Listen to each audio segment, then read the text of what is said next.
Hi, my name is Carrie Templeton, and this is my Interpersonal Communication Project for Human Services Counseling, 508 Liberty University. Interpersonal communication. Interpersonal communication consists of communication between individuals.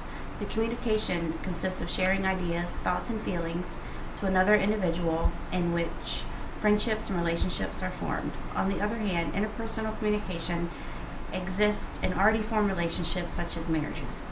The purpose of interpersonal communication is to develop a unique relationship between two individuals which effective interaction and communication occurs. According to Stewart 2012, communication consists of getting your ideas across. The attention is now focusing on the content of the conversation and the ideas that will be communicated between the individuals. Through the interactions and levels of communication, people are able to influence others through ideas, thoughts, and feelings. Interpersonal communication continued. Interpersonal communication differs from impersonal communication in that it consists of contact between interpersons. This means that for interpersonal communication to happen, each participant has to be willing and able to talk and listen in ways that maximize the presence of the personal, according to Stewart 2012, page 11.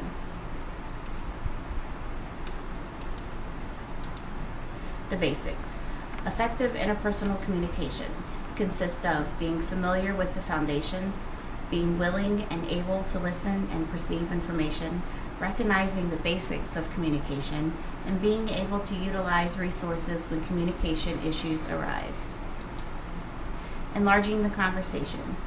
Enlarging the conversation consists of behavioral blend. According to our text, our behavioral blend will determine how we communicate with others. Carbonell, 2008. Our personality types, the DISC model, and being able to refrain from making assumptions and judgments in order to enlarge a conversation, and being willing and an effective listener. Who I am. Behavioral blend. My behavioral blend, according to the DISC model, is DS personality type. I'm active, task-oriented, passive, people-oriented, dominating yet submissive. According to the Uniquely You website, behavior blend are four types of personality types that are blended together to form an individual's own unique personality. The DISC model represents the four quadrants of personality, which include D, active, task-oriented, I, active, people-oriented, S, passive-oriented people, and C, passive, task-oriented. Every aspect of an individual's personality has its own strengths and weaknesses. In regard to enlarging the conversation, I believe that it is important to see people for who they really are without making any assumptions or judgments. It is important for me to learn how to effectively listen to others and let them take the lead, and I can take the back seat for once. According to Stewart, an intriguing statement included in which we are socially accountable in our society, meaning that our identities are built by the way that we communicate. According to Burley Allen, 1995, listening and communication is a very important skill that is often overlooked when communicating with others. Listening is different from simply hearing what another person has to say. Listening involves understanding perspectives, becoming emotionally involved, and learning about the other person. Effective listening also involves learning about ourselves and tuning in to how we should entertain the fact of becoming better listeners. My background influences. I was raised by my grandparents until I was 9 years old. I was a defiant teenager. I was very active and had many friends, but this all changed. I grew up in a diverse neighborhood, positive and negative effects on my personality, and I also have a background influence of a bachelor's in psychology that changed.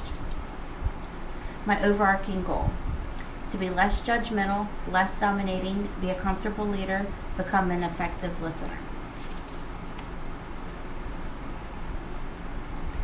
According to This Is Expected of Me, I am a DS or SD. With this personality type, I think that people expect me to be dominating yet submissive. This makes me feel that I am passive aggressive, which I have been told that I am before. I am seen to be strong-willed and a hard worker. Others see me as flexible, but at times confusing. I do feel that I am pulled in different ways regarding motivation. I tend to think that others want me to be in charge, yet sometimes I really do feel as a servant. This has proven true in my home life as I am a stay-at-home mom with 4 children. It is true that sometimes I overreact and then ask for forgiveness. I relate to others as an excellent conflict mediator. I have the strength to say no, yet the heart to change my mind. According to This Is Me, I am a DIS personality type. I tend to agree more with this graph than the first one. As a high DIS, I have 3 motivations, which are being dominating, submissive, and inspiring at the same time. I am not cautious, which I agree with. I tend to jump into scenarios before thinking twice. I like getting the job done rather than focusing on the details, which is true. I feel comfortable leading a group as I like to inspire others to work as well. My vision is diversified as I think of many things at once. This has always been my downfall and something I can improve on. My personality type is most likely dominating as I like to take charge and to control my environment. I know that I need to work on not being as hard on people and to ease up on them. This is especially true in regard to my family and friends.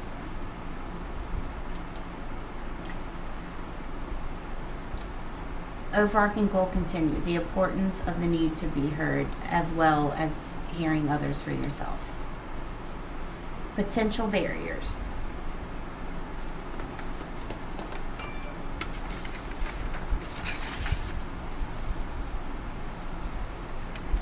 Going through this course, I realized that the need to become an effective listener, but also the need to be heard. There are often times that I feel I'm not being heard, such as the term going in one ear and going out the other. The issue lies in my own personal relationships and the need to feel that I am understood. On the other hand, the potential barrier that potentially causes issues in communication is my defensiveness. I am learning how to become more laid back and to hear what the other person truly has to say. Another potential barrier is my own perceptions. I tend to perceive information based on my own mindset at the time rather than what is being said by the individual.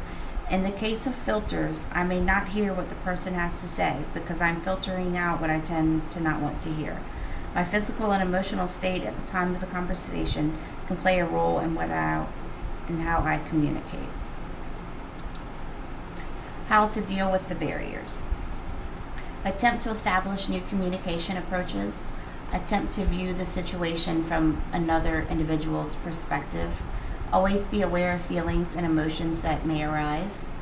Attempt to avoid pressuring your own background or beliefs onto others. Avoid sending out too much information at once. Be careful with self-disclosure. Control influential emotions. Ask questions when one arises. And understand the true meaning of statements from others. Noise pollution. Noise pollution can play a major role in the manner in which people communicate. Internal noise pollution may consist of personal beliefs and faith, past experiences, and stress factors regarding the situation. External noise pollution consists of your environment, which may be influenced by outside factors. Such factors include television noise, children, jargon, appearances that are not personally appealing, and the natural environment, which may include the weather. According to our text, through the processes of asking questions in order to fill in portions of the conversation that are missing, this allows the person to remain engaged in the conversation by ignoring the pollutants within the conversation. Peterson, 2007. I have learned that being empathetic to the other individual and focusing solely on the conversation allows me to ignore any possible noise pollution. The most important factor that I have learned is to feel what the other person is feeling at that particular time. My action plan. My action plan consists of recognizing my stress factors, understanding why others are feeling what they are feeling, learning how to avoid negative situations, avoid being judgmental, learning how to agree to disagree, especially with my husband, Create an environment surrounding myself where everyone feels open to communicate with me effectively. Correct and build healthy relationships with others through positive and effective levels of communication, and to renew and conquer on my inner faith.